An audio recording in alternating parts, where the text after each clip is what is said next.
யாழ் நூலக இருப்பின் 43வது நினைவு தினம் தமிழ் தேசிய மக்கள் முன்னணியினால் அனுஷ்டிப்பு. ஜனாதிபதி வேட்பாளர் யார்? ரணிலின் முடிவுக்காக காத்திருக்கும் மஹிந்த ராஜபக்ச. சுமந்திரனின் ஆலோசனையில் தேர்தலை ஒத்திவைத்த ரணில், கோவிந்தன் கருணாகரம். உரோம் சட்டத்தின் கீழ் நாடு கடந்த தமிழீழ அரசாங்கத்தை அங்கீகரிக்க வேண்டும், ருத்ரகுமாரன் வேண்டுகோள். பொது வேட்பாளர் விடயம் விரைவில் முடங்கி போகும், CVK சிவஞானம் உறுதி. பௌத்த மதத்துக்கு அரசியல் அமைப்பின்படி முன்னுரிமை, ரணில் வலியுறுத்து. தமிழ் மக்களுடைய பிரச்சனைகளுக்கு தமிழ் அரசியல்வாதிகள் தான் காரணம், டக்ளஸ் சுட்டிக்காட்டு. கொழும்பின் பல பகுதிகள் வெள்ளத்தில் மூழ்கும் அபாயம், விடுக்கப்பட்டுள்ள எச்சரிக்கை. உள்ளக பொறிமுறையிலே தீர்வு காணப்பட வேண்டும், வெளியக தலையீடுகள் இன துருவப்படுத்தலை அதிகரிக்கும், அலிசப்ரி. தொடர்பான விரிவான செய்திகள்.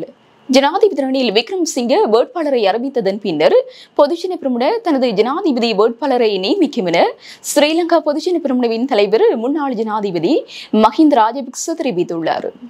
ஆனால் அதற்கு முன்னர் ஜனாதிபதி வேட்பாளரை தமது கட்சி முன்னிறுத்தப் போவதாக வெளியாகும் வதந்திகளில் உண்மை இல்லை என அவர் குறிப்பிட்டுள்ளார். எதிர்வரும் 17ஆம் தேதி அல்லது அதனை அண்மித்த நாட்களில் புதியன பெற முன்னர் தனது ஜனாதிபதி வேட்பாளரை அறிவிக்கும் என தகவல்கள் வெளியானது. இந்த நிலையில் மஹிந்த ராஜபக்ச அது வதந்தி என குறிப்பிட்டுள்ளார். தமிழ் தேசிய மக்கள் முன்னணியின் ஏற்பாட்டில் யாழ் நூலக இருப்பின் 43வது ஆண்டு நினைவேந்தல் நேற்று மாலை நடைபெற்றது. இந்த நிகழ்வில் மெழுகு பத்திகள் ஏந்தி யாழ் நூலகம் ஒன்றலில் சுடர்களாக ஏற்றப்பட்டு நினைவேந்தல் நிகழ்வு நடைபெற்றது. இந்த நினைவேந்தல் நிகழ்வில் பாராளுமன்ற உறுப்பினர் செல்வராசா கஜேந்திரன், தமிழ் தேசிய மக்கள் முன்னணியின் கட்சி ஆதரவாளர்கள், பொதுமக்கள் என பலரும் கலந்து கொண்டனர். யாழ்ப்பாண பொது நூலகம் இருத்து அளிக்கப்பட்ட 43வது ஆண்டு நினைவு நிகழ்வை இங்கே நாங்கள் நடத்தி கொண்டிருக்கின்றோம். 43 வருடங்களுக்கு முன்னர் 1981ஆம் ஆண்டு ஜூலை மாதம் 1ஆம் தேதி ஊரடங்கு சட்டம் முழுமையாக அமுல்படுத்தப்பட்டிருந்த வேளையிலே பொதுமக்கள் நடமாட்டங்கள் எதுவும் இல்லாத ஒரு சூழலில் ஸ்ரீலங்கா இராணுவத்தினருடைய ஸ்ரீலங்கா போலீசாருடைய 100க்கு 100 விதமான கட்டுப்பாட்டில் இருந்த யாழ் நகர பகுதி, யாழ் நூலக பகுதி முழுமையாக அவர்களுடைய கட்டுப்பாட்டில் இருந்த வேளையிலே அமைச்சர் காமினி திசாநாயக்கா தலைமையிலான ஒரு காடையர் கும்பல் அந்த வேளையிலே இங்கே இந்த பிரதேசங்களில் நடமாடிக்கொண்டிருந்த வேளையில் இந்த யாழ் பொது நூலகம் ஸ்ரீலங்கா போலீசாராலும் சிங்கள காடையர்களாலும் திட்டமிட்ட ரீதியிலே தீயிட்டு எரித்து அளிக்கப்பட்டது. அந்த வேளையிலே இந்த நூலகத்திலே கிட்டத்தட்ட 93,000 வரலாற்று பொக்கிஷங்கள் இங்கே இருந்தன. வெறுமனே இது மாணவர்கள் கற்பதற்கான பாடசாலை பாடநூல்கள் என்பதற்கு அப்பாலே இந்த தீவிலே தமிழர்கள் வடக்கு கிழக்கு தாயமாக கொண்டு பல ஆயிரம் வருடங்கள் வாழ்ந்தார்கள் என்பதை ஊர்ஜிதம் செய்கின்ற வரலாற்று ஆவணங்கள், ஓலைச்சுவடிகளை கொண்டதாக இந்த நூலகம் அமைந்திருந்தது. அந்த வரலாற்றை இல்லாத அழித்து தமிழர்களை அழிக்க வேண்டும் என்பதற்காக திட்டமிட்ட ரீதியிலே ஸ்ரீலங்கா அரசாங்கத்தினால் தான் இந்த நூலகம் அளிக்கப்பட்டது. இது உணர்ச்சி வசப்பட்ட நிதானம் இழந்த காடையர்களால் மேற்கொள்ளப்பட்ட ஒரு நடவடிக்கை அல்ல. ஸ்ரீலங்கா அரசாங்கத்தினால் நன்கு திட்டமிடப்பட்டு மேற்கொள்ளப்பட்ட இன அழிப்பினுடைய ஒரு செயல்பாட்டின் ஒரு அங்கமாகத்தான் இந்த யாழ் பொது நூலக அழிப்பு நடைபெற்றிருக்கின்றது. இந்த சம்பவம் நடைபெற்று 43 வருடங்கள் கடந்த நிலையில் இந்த அழிவடைந்த கட்டடத்தை இல்லாமல் மறைத்து அதற்கு மேல் பூச்சுக்களை பூசி அதன் மூலமாக அந்த தாங்கள் செய்த தவறை மறைப்பதற்குரிய நடவடிக்கைகள் மட்டும்தான் மேற்கொள்ளப்பட்டிருக்கின்றதை தவிர மாறாக இதோடு சம்பந்தப்பட்ட குற்றவாளிகள் யாரும் தண்டிக்கப்படவில்லை. தமிழ் மக்களுக்குரிய நீதி கிடைக்கவில்லை. இந்த அழிப்பை தொடர்ந்து தமிழர்களுக்கு எதிராக வன்முறைகள் வடகிழக்கெங்கும் மட்டுமல்ல இலங்கை பூராகவும் கட்டவிழ்த்து விடப்பட்டு தென்னிலங்கையிலிருந்து பல்லாயிரக்கணக்கான தமிழர்கள் படுகொலை செய்யப்பட்டு லட்சக்கணக்கானவர்கள் அங்கிருந்து கப்பல்களிலே வடபகுதிக்கு அனுப்பி வைக்கப்பட்டு தமிழர்களுடைய வியாபார நிலையங்கள் எல்லாம் அழிக்கப்பட்டு அவர்களுடைய சொத்துக்கள் கொள்ளையடிக்கப்பட்டு எங்களை ஒரு நிற்கதி நிலைக்கு கொண்டு வருகின்ற வேலைகளை சிங்கள அரசு செய்ததனுடைய விளைவுதான் பின்னர் உருவான ஆயுத போராட்டம். அந்த ஆயுத போராட்டம் 2009 மௌனிக்கப்பட்ட பிற்பாடு இன்று 15 ஆண்டுகள் கடந்திருக்கிற நிலையிலே தொடர்ந்தும் எங்கள் மீதான கட்டமைப்பு சார் இனஅழிப்பு செயல்பாடுகள் தீவிரமாக நடைபெற்று கொண்டிருக்கின்றது. ஆகவே இந்த நேரத்திலே தமிழினம் ஒன்றுபட்டு தீர்க்கமான முடிவுகளை எடுத்து செயல்படுவதன் மூலமாகத்தான் இந்த அழிப்பிலிருந்து நாங்கள் எங்களை பாதுகாத்துக் கொள்ளக்கூடியதாக இருக்கும். நாடாளுமன்ற உறுப்பினர் சுமந்திரனின் ஆலோசனைக்கமைய ஜனாதிபதி ரணில் விக்ரமசிங்கே 2015ஆம் ஆண்டு மாகாண சபை தேர்தலை ஒத்திவைத்ததோடு அன்றிலிருந்து இன்று வரை இதுபோன்று பல தேர்தல்கள் ஒத்திவைக்கப்பட்டுள்ளதாக பாராளுமன்ற உறுப்பினர் கோவிந்தன் கருணாகரன் தெரிவித்துள்ளார். மட்டக்களப்பு பாபிக்கரையில் உள்ள கோவிந்தன் கருணாகரனின் காரியாலயத்தில் நேற்று இடம்பெற்ற ஊடகவியலாளர் மாநாட்டில் அவர் இதனை தெரிவித்துள்ளார். இந்த நாடு ஒரு ஜனநாயக நாடா என்பது ஒரு கேள்விக்குறி. ஏனென்றால் பல தேர்தல்கள் ஒத்திவைக்கப்பட்டும் நடாத்தப்படாமலும் இருக்கின்றது. இது தென்னிலங்கை அரசியல் தலைவர்களுக்கு கைவந்த கலையாகும். குறிப்பாக ரணில் தேர்தலை பிற்போடுவதில் பல கெட்டிக்காரர். கிழக்கு மாகாண சபை தேர்தல் கடந்த 7 வருடங்களாக நடைபெறவில்லை. அதேபோன்று 9 மாகாணங்களினர் தேர்தல்கள் நடாத்தப்படாமல் ஆளுநரின் கீழ் நிர்வாக செயற்பாடு இடம்பெற்று வருகின்றது. அரசியல் அமைப்பின் பிரகாரம் ஜனாதிபதி தேர்தலை அவர் தன்னிச்சையாக முடிவெடுக்க முடியாது என்பது எல்லோருக்கும் தெரியும். ஆனால் இந்த நேரத்தில் ஐக்கிய தேசிய கட்சியின் பொதுச் செயலாளர் தேர்தலை 2 வருடத்துக்கு ஒத்திவைக்கும் ஆலோசனையை கூறியுள்ளார். அதேவேளை அந்த கட்சியின் தவிசாளர் தெற்கில் நடந்த கூட்டத்தில் தேர்தல் உரிய காலத்தில் நடக்கும் என்கிறார். ஆனால் ஜனாதிபதி தரப்பிலிருந்து இவற்றுக்கு எந்தவிதமான பதிலும் இல்லை என தெரிவித்துள்ளார். உரோம் சட்டத்தின் கீழ் நாடு கடந்த தமிழீழ அரசாங்கத்தை அங்கீகரிப்பதன் மூலம் இலங்கையின் பொறுப்பு கூறலுக்கு வழி ஏற்படுத்த முடியும் என்று நாடு கடந்த தமிழீழ அரசாங்கம் ICC என்ற சர்வதேச குற்றவியல் நீதிமன்றத்திடம் வலியுறுத்தியுள்ளது. இலங்கை உரோம் சட்டத்துக்கு உள்வாங்கப்படாமை காரணமாக சர்வதேச குற்றவியல் நீதிமன்ற வரம்புகளுக்கு அது உட்படவில்லை என கூறப்படுகிறது. முன்னதாக இலங்கை ரோம் சட்ட வரம்புகளுக்குள் கொண்டுவர வேண்டும் ஐக்கிய நாடுகள் மனித உரிமைகள் பேரவையின் முன்னாள் ஆணையாளர் சையத் ராட் அல் ஹசைன் ஏற்கனவே கூறியிருந்தார். எனினும் அதனை இலங்கை அரசாங்கம் கருத்தில் கொள்ளவில்லை. எனவே நாடு கடந்த தமிழீழ அரசாங்கத்தை ரோம் சட்டத்துக்குள் அங்கீகரிப்பதன் மூலம் இலங்கையில் தமிழர்களுக்கு நேர்ந்த இனப்படுகொலைக்கு தீர்வை காண முடியும் என நாடு கடந்த தமிழீழ அரசாங்கத்தின் பிரதமர் விஸ்வநாதன் உருத்திரகுமாரன் தெரிவித்துள்ளார். மனித குலத்துக்கும் போர்க்குற்றங்களுக்கும் எதிரான குற்றங்களுக்காக ஆஸ்திரேலிய பிரதமர் மற்றும் ஹமாஸுக்கும் எதிராக கைதுபிடி ஆணைகள் பிறப்பிக்கும் முயற்சிகளை எடுத்துள்ள சர்வதேச குற்றவியல் நீதிமன்றத்தின் வழக்கு தொடுநர் ஹரீம் கானின் நடவடிக்கைகளை வரவேற்கும் வகையில் விஸ்வநாதன் உருத்திரகுமாரன் இந்த கருத்தை வலியுறுத்தியுள்ளார். இது தொடர்பில் மேலும் தெரிவிக்கையில், தளபதியோ அரசியல்வாதியோ வரும் சர்வதேச சட்டத்துக்கு அப்பாற்பட்டு செயற்படுத்த முடியாது. இந்த நிலையில் இஸ்ரேலுக்கும் ஹமாஸுக்கும் எதிரான நடவடிக்கைகளை மேற்கொண்ட சர்வதேச குற்றவியல் நீதிமன்ற வழக்கு தொண்டரின் செயற்பாடுகள் இலங்கை விடயத்தில் நேரடியாக முரண்படுகின்றன. இதன்படி தமிழ் மக்களுக்கு எதிரான இந்த நடவடிக்கைகளில் ஈடுபட்ட தளபதியோ அரசியல்வாதியோ வரும் கைது செய்யப்படவில்லை.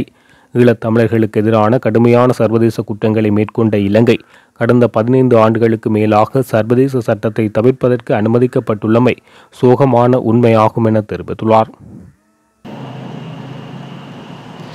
பௌத்த மதத்திற்கு அரசியல் அமைப்பின்படி முன்னுரிமை வழங்கப்பட வேண்டியது அரசாங்கத்தின் கடமையாகும் என ஜனாதிபதி ரணில் விக்ரமசிங்கே வலியுறுத்தியுள்ளார். கோமாகம கிரிபென்துடுவ பிரதேசத்தில் நிர்மாணிக்கப்பட்ட பௌத்த பிக்குகளுக்கான விசேட மருத்துவமனையை அங்குரார்ப்பணம் செய்து வைத்து உரையாற்றும் போது அவர் இதனை தெரிவித்துள்ளார். குறித்த விடயம் தொடர்பில் மேலும் தெரிவிக்கையில், அரசாங்கத்தின் அங்கங்களான நிறைவேற்று அதிகாரம், பாராளுமன்றம் மற்றும் நீதிமன்றம் ஆகியன பௌத்த மதத்துக்கு முன்னுரிமை அளிப்பது தொடர்பிலான பொறுப்பினை ஏற்க வேண்டும். நாட்டில் எந்தவொரு சமயத்தையும் வழிபாடு செய்வதற்கும் பின்பற்றுவதற்கும் பூரண சுதந்திரம் உண்டு. எனினும் பௌத்த மதத்துக்கு முன்னுரிமை அளிப்பது என்ற விவகாரத்தில் வாதம் செய்ய முடியாது. அதனை எவரேனும் மாற்றுவதற்கு விரும்பினால் அரசியல் சாசனத்தை மாற்றுமாறு அவ்வாறானவர்களை கூறுகிறார்கள். நிறைவேற்று அதிகாரம், நீதிமன்றம் மற்றும் பாராளுமன்றம் என்பன பௌத்த மதத்துக்கு முன்னுரிமை வழங்குவதை ஒத்துழைப்பு வழங்க வேண்டும். அவ்வாறு ஒத்துழைப்பு வழங்க தவறுவது அரசியல் சாசனத்தை மீறும் செயல். மக்கள் ஆணை, பௌத்த மதத்துக்கு முன்னுரிமை அளித்தல் மற்றும் பௌதீக ஒருமைப்பாட்டை பேணுதல் அரசியல் சாசனத்தின் அடிப்படை கோட்பாடுகளாகும். இந்த கோட்பாடுகளை பாதுகாத்து கொண்டே நாம் முன்னோக்கி செல்ல வேண்டும் என தெரிவித்துள்ளார். தமிழ் மக்களினுடைய பிரச்சனைகளுக்கு தமிழ் அரசியல்வாதிகள் தான் காரணம் என கடற்றொழில் அமைச்சர் டாக்லஸ் தேவானந்தா தெரிவித்துள்ளார். கிளிநொச்சி, தர்மபுரம் வைத்தியசாலை மற்றும் போதைப்பொருள் புனர்வாழ்வு நிலையம் ஆகியவற்றின் நிலைமைகளை பார்வையிட்ட பின்னர் அவர் இதனை தெரிவித்துள்ளார். கிளிநொச்சி மாவட்டத்தின் வைத்திய தேவைகளை நிவர்த்தி செய்து தருமாறு இங்கு கோரிக்கைகள் முன்வைக்கப்பட்டுள்ளன. இந்த கோரிக்கைகளை நான் அமைச்சரவையில் கொண்டு சென்று இந்த தேவைகள் குறித்து கோரிக்கைகளை முன்வைக்க இருக்கிறேன். குறிப்பாக யாழ் போதனா வைத்தியசாலையை தேசிய வைத்தியசாலையாக தரம் உயர்த்துமாறு கோரிக்கை அமைச்சரவையில் முன்வைத்தேன். அதற்கு ரணில் உறுதிமொழி வழங்கியிருக்கிறார். அதேபோல் இந்த வைத்தியசாலையுடைய தேவைகள் தொடர்பாக நான் அமைச்சரவையில் முன்வைக்க இருக்கின்றேன். குறிப்பாக தமிழ் மக்களின் அரசியல் உரிமை பிரச்சனையாக இருந்தாலும் சரி, நாட்டில் ஏற்பட்ட பொருளாதார பிரச்சனைகளாக இருந்தாலும் சரி, இந்த நிலைமைகளில் இருந்து நாட்டை மீட்டெடுத்த பாரிய பொறுப்பு ரணில் விக்ரமசிங்கவை சாரும்.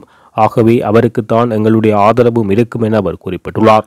மேலும் தமிழ் மக்களுடைய பிரச்சனைகளுக்கு தமிழ் அரசியல்வாதிகள் தான் காரணம் என கடத்தொழில் அமைச்சர் டாக்டர் தேவானந்தா தெரிவித்துள்ளார். விமானப்படைக்கு சொந்தமான விமானங்களில் சுமார் 45% விமானங்கள் பயன்படுத்த முடியாத நிலையில் உள்ளதாக தெரியவந்துள்ளது. கொரோனா தொற்று நோயின் போது அத்தியாவசிய தேவைகளை மேற்கொண்ட விமானங்களின் பராமரிப்புக்காக செலவிடப்படும் பெரும் தொகையை தாங்கிக் கொள்ள முடியாத நிலைமை ஏற்பட்டுள்ளதாக தெரிவிக்கப்படுகின்றது. மேலும் விமானப்படையின் கிங் ஏர்பி 200 பீச் கிராப்ட் விமானம் கடல் மற்றும் நில கண்காணிப்புக்கு பயன்படுத்தப்படுகின்றது. மனித மற்றும் போதைப்பொருள் கடத்தல் தொடர்பான சோதனைகளை நடாத்துவதற்கும் பரந்த பகுதியை கண்காணிக்கவும் இந்த விமானம் போதுமானதாக இல்லை என தெரிய வந்துள்ளது. இந்த பிரச்சினைகளுக்கு தீர்வாக அமெரிக்காவினால் இலங்கைக்கு ஒதுக்கப்பட்ட வெளிநாட்டு நிதியுதவியின் கீழ் அமெரிக்காவில் தயாரிக்கப்பட்ட கிங் ஏஆர் 360 ER ரக விமானம் ஒரு வருட உதிரி பாகங்களுடன் இலங்கைக்கு வழங்கப்பட உள்ளது. இந்த விமானத்தின் தற்போதைய மதிப்பு 15 மில்லியன் அமெரிக்க டாலர்களுக்கும் அதிகம் என தெரிவிக்கப்பட்டுள்ளது. இந்த விமானங்களை பெறுவது தொடர்பான அமைச்சரவை பத்திரத்தையும் பாதுகாப்பு அமைச்சு ஒப்புதலுக்காக சமர்ப்பித்துள்ளது. அடைமழை காரணமாக கொழும்பின் பல வீதிகள் வெள்ளத்தில் மூழ்கி போக்குவரத்து மற்றும் மக்களின் இயல்பு வாழ்க்கைக்கு இடையூறு ஏற்படும் அபாயம் உள்ளதாக எச்சரிக்கப்பட்டுள்ளது. இது தொடர்பில் 21 இடங்கள் அடையாளம் காணப்பட்டுள்ளதாக கொழும்பு நகரசபையின் பணிப்பாளர் பொறியியலாளர் பிரியங்கர ரணபக்க தெரிவித்துள்ளார். குறுகிய கால வேலை திட்டத்தின் கீழ் நீர்தேங்கும் இடங்களில் வீதிகள், வடிகால்கள், பள்ளங்கள் என்பன சுத்தப்படுத்தப்பட்டு வருவதாகவும் கடும் மழைக்கு மத்தியிலும் மாநகர சபை நெருக்கடிக்கு தீர்வை வழங்குவதற்கு நடவடிக்கை எடுத்து வருவதாக அவர் குறிப்பிட்டுள்ளார். திபுல்கஸ் சந்தி, கிரீன் பாத், நோரிஸ் கெனல் வீதி, டின்ஸ் வீதி, மருதானை, தேபனாம்பியதீச மாவத்தை போன்ற பகுதிகளில் அடிக்கடி வெள்ளத்தில் மூழ்கி மக்களின் இயல்பு வாழ்க்கைக்கு இடையூறு ஏற்படுவதாகவும் அவற்றை அகற்றுவதற்கான சட்ட நடவடிக்கைகள் அமுல்படுத்தப்பட்டுள்ளதாகவும் அவர் தெரிவித்துள்ளார். கொழும்பு 9, போதிராஜா மாவத்தை உள்ளிட்ட நீர்மட்டத்துக்கு கீழே மக்கள் வாழும் சில தோட்டங்கள் வெள்ளத்தில் மூழ்கியுள்ளதாகவும் சதுப்பு நில பகுதிகளில் இருந்து அடுக்குமாடி குடியிருப்புகளை கட்டி அப்புறப்படுத்த வேண்டும் எனவும் அவர் தெரிவித்துள்ளார். கடந்த சில தினங்களுக்கு ஆண்டுகளுக்கு முன் உலக வங்கியின் உதவியுடன் செயல்படுத்தப்பட்ட வடிகால் திட்டம் நிறைவடைந்துள்ளது. இதுபோன்ற மற்றொரு நீண்டகால திட்டத்துக்கான நிதியை பெறுவதற்கான அடிப்படை திட்டங்கள் இந்த நாட்களில் தயாரிக்கப்படும் என அவர் தெரிவித்துள்ளார். அனைத்து பிரச்சினைகளும் உள்ளக பொறிமுறையிலேயே தீர்வு காணப்பட வேண்டும். வெளியக தலையீடுகள் காணப்படும் பட்சத்தில் இனங்களுக்கு இடையிலான துருவப்படுத்தல் அதிகரிக்கும் நிலை ஏற்படும் என வெளிவிவகார அமைச்சர் அலி சப்ரே தெரிவித்துள்ளார்.